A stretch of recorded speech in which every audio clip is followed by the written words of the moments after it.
ka ndodhur mund them një rehabilitim i marrëdhënies midis presidentit shef të Amerikës Donald Trump dhe Volodymyr Zelensky, të cili është takuar janë takuar me njëri tjetrin me rastin e funeralit të Papa Franceskut, që shikoni që është një pamje cila do të mbetet historike midis dy presidentëve në një shesh të brendshëm të Shën Pjetrit, një shesh i cili është po themi tepër i rrallë dhe tepër i shtrenjtë për tu vizituar.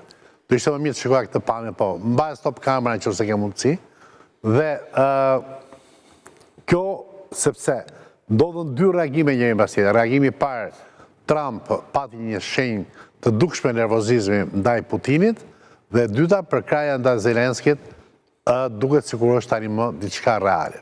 Gjëja tjetër që ka ndodhur, që është e pabesueshme, dy shtete shumë të zhvilluara nga ana industriale, vendet anëtare të Bashkimit Evropian, Spanja, Mbretëria Spanjolle dhe Portugalia kanë mbetur në blackout të energjisë elektrike. Nuk është parë dhe dëgjuar dhe një pjesë e Francës Jugore, nuk është parë dhe nuk është dëgjuar që dy vende kaq të zhvilluara në zemër të Europës mbeten pa energji elektrike, bllokohen trenat, bllokohen aeroportet, bllokohet gjithçka.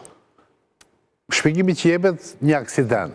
Mund të jetë kjo një shenjë e luftës kibernetike, e luftës hibride, pse edhe kibernetike mund ta themi.